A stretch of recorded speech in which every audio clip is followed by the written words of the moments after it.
How's it guys? Carlo from North Coast Constrictors, South Africa. Welcome back to the channel. So today's video, just want to do a few pods, some hatchlings, not hatchlings, beg your pardon, some yearlings that are planned for the 2024 season, maybe the 2023 season, but I seriously doubt it. We're going to start off with this girl here. This is an Enchi Orange Dream pod, visual pod. You can see the strong Enchi influence there at the top by her head, and then the Orange Dream pod, she's a low white. You can see how the Orange Dream shows out there at the back, the bottom of, and you can see the strong Enchi pattern in the front. So she is a stunning visual Orange Dream Enchi pod, which is going to be giving her size now, bred in 2024. So let me just go and put it back in her enclosure, which sometimes isn't the easiest thing to do. Some other girls I want to put out, guys, you can see, I don't know if you can see, we've got a couple of new racks. We've been upgrading here at North Coast Constrictors. We've got a lot of snakes that have gone from yearlings to sub-adults, and sub-adults that have moved into adult racks. So I've had to, got some hatchling racks and smaller tubs that are now empty, and we had to invest in some more big racks. So for example, this is a whole new racking system here. This is another racking system here. These are 26-litre tubs, adult tubs, and there are 20 in a rack. And then we've got this new rack over here, 10-litre tubs, and we've got 30 tubs in there. So those are 3 new racks which I got over the last 2 weeks. These 2 I got last week. This one I got about a week before that. And what we've been doing is just basically shifting snakes around. And as they get bigger, we're putting them into bigger tubs. Obviously these here, I get a lot of questions about this rack here and this rack here. These are 46-litre tubs. The floor space is exactly the same as these 26-litre black meat tubs, okay? The differences with these transparent tubs is that they're a bit higher, okay? I would say probably about 10 centimeters higher, all right? So that's about 8-inch, not quite. Let me just have a look here. 15 centimeters, and that is 22 centimeters, okay, in height.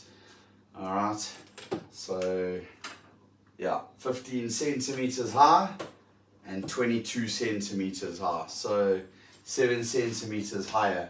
My really big adult breeding females are in these big tubs. I'm talking about the females that are 3,000, 3,500 grams. There's even 1 or 2 there that are close on the 4,000 gram mark. But generally, most of the females and the adult males will be in these 26-litre tubs here. That's their size. Okay, so let me pull out a couple more of my pod girls. This is a pod girl that is going to be bred for next season. She's just a straight pod, adult, female, proven breeder.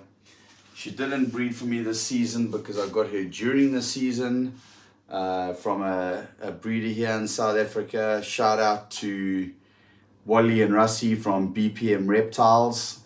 This is one of 2 pod females that I bought from them. This girl didn't want to go this year. They weren't bred last season. Both of the females that I bought from them, they weren't bred last season. I kind of got them midway through the season, but being an adult and coming from where they were in Johannesburg, coming down here to the coast, very difficult. The one locked up and this one wouldn't lock up. So she just would not accept any male. So we just stopped introducing males to her. A male, I had a particular male in mind for her, and she'll be good and ready for next season. So this is one of two beautiful, she's a stunning one. So she's for our pod project next season. Now inside a rack down there is one of the other ones, which I'd actually stopped pairing. I wasn't going to pair up. Last weekend was my last weekend of pairing, because I just thought to myself, oh, I don't want to, whatever goes now goes, and I want to try and have all my babies, whatever ovulates now. I've had 2 more ovulations this weekend. I know that there's still some more females that are going to ovulate. I just don't know when. But one of the pod females now, I pulled it out. I paired her up to a visual clown 100% het pod. A pod female that I also got from Wally and Russie, and she is just massive. She's been building and building and building, and I palpated her and I could just feel those follicles were just massive. So I just thought, okay, and I threw my clown 100% het pod male in. He has paired with her, I think about 4 times since I got her. I paired them up like once every 3 weeks, and I haven't paired them up now to her for probably, I would say, about 3 or 4 weeks, and I was leaving it. But she is just looking so massive, and I just put him in the tub now. I just thought those follicles and just her size and whatever, maybe she's building up to an ovulation, I don't know, but I just thought, oh well, if she's gonna go, she's gonna go. Let me just put him in anyway. Another, so I won't pull her out, but she's stunning and she is looking great. Maybe it's at a glow before you go stage. But let's pull out a couple of other pod females here. I like to call these my problem childs, okay? And I'll explain why. First of all, okay, this is a black pastel pod. Okay, she is meant for next year. I haven't weighed her, and I'm not going to weigh her now, but she's 500 and something grams, I would rough estimate. But she was a very difficult eater. She didn't want to eat. It took a lot of effort to try and get her to eat. Eventually I assist fed her. She hadn't eaten in about 9 months. And eventually I assist fed her, a wrapped fuzzy, and she went into shed a week later. After she shed, I waited 2 or 3 days. I offered her another rat. She didn't take it. I waited a week. I offered her another rat, and then she started eating and she started pounding food again. And then she went off food again. Currently, she is off food, but what she'll take is the only rodents that she'll take right now are African soft furs, which is a bit of an issue because I really don't like feeding African soft furs. I keep them. I know everyone has got this thing about, oh, African soft furs, especially the international breeders in America and Europe, all around the world. You guys need to understand the African soft fur, what you see, that black and white one, that's a lab rat. That is not a genuine African soft fur that you get in the wild. A genuine African soft fur that you find in the wild is like brown, grey brown color. It's not a white and black or grey rat. It's not. That's a lab rat. That's a genetically modified rat. It's not a purebred out in the bush as you find at African soft fur. If you want to verify that for yourself, go and watch Dave Kaufman's Ball Pythons in the Wild, and you will see what a genuine African soft fur looks like. So the ones that you buy and the whole big debate about African soft fur versus rats, not these ones. Those whites and nutritional value as opposed to a normal rat, as far as I'm concerned, normal rats all day long. I also don't like African soft furs because they're like little ninjas. They are ninja rats. What do we call them? Splinter from... Those things will literally, I reckon they could jump, I'm 6'1", they could jump over me. Trying to, catch them if they get out of the tubs or whatever, it's almost impossible. And they're incredibly aggressive. I've been bitten more times by an African soft fur.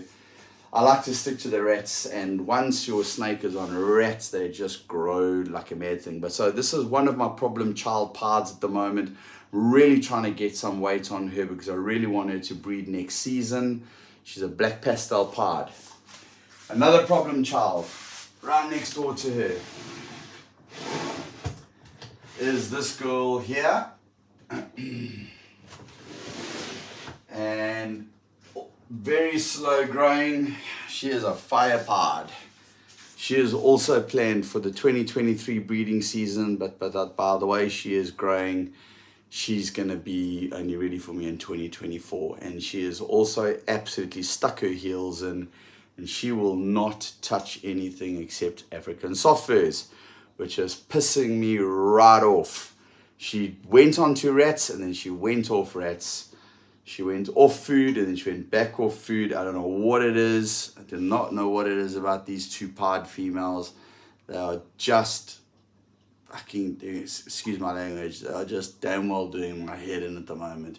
You know, so the fire pard, I'm working on pastel firefly. I'm working on firefly exantic pards.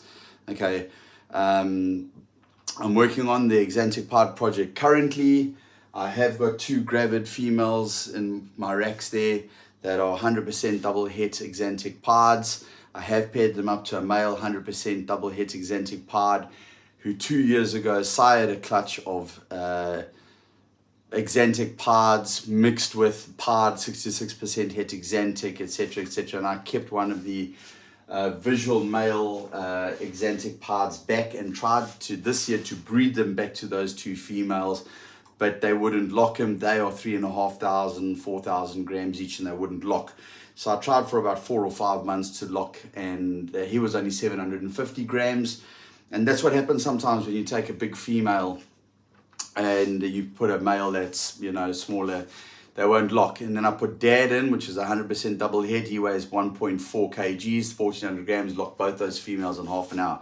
Now, they are just plain exantic pards.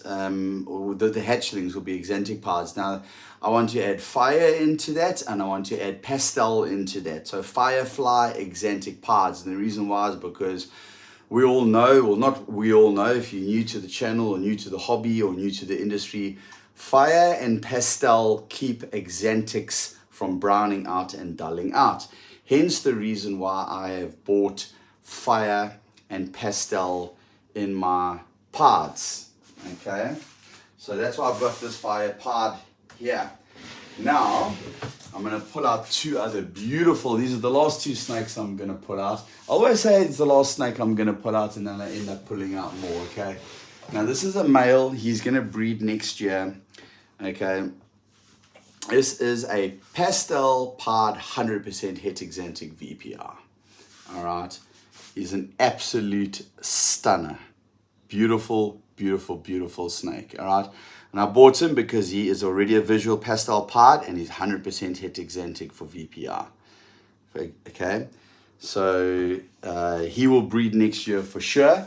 And while I was buying him, I decided to buy his sister, who happens to also be a pastel pard 100% het exantic VPR. So, yeah, we've got plans. Obviously, she won't breed next year. She may.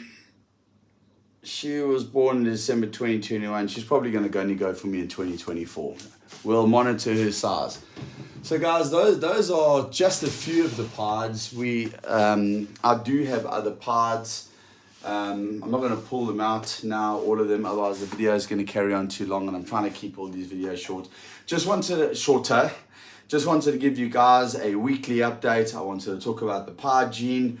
We are doing well, guys. As far as, I'm not just going to turn slightly over here. Here is the incubator. It is got 8 clutches of eggs currently inside there, 9 egg boxes, but one of the females laid 12 eggs, so 2 egg boxes of 6 each.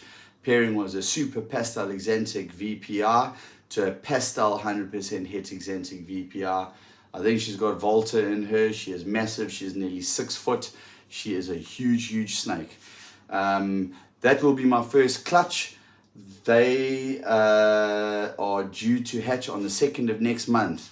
The eggs are doing great. Pretty much all my eggs in the incubator right now are doing great. We've got some very exciting projects, which I'll save and I'll for another video. So guys, that's it from me, Cole at North Coast Constrictors.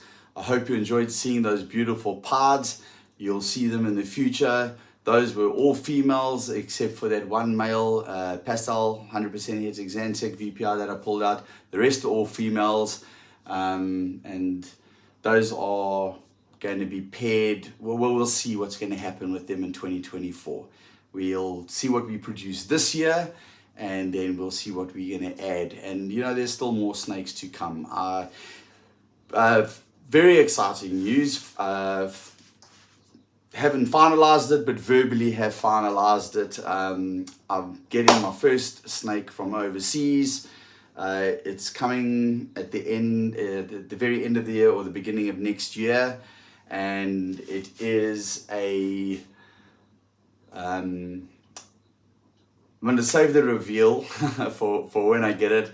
It's amazing, but it's going to be my first international purchase.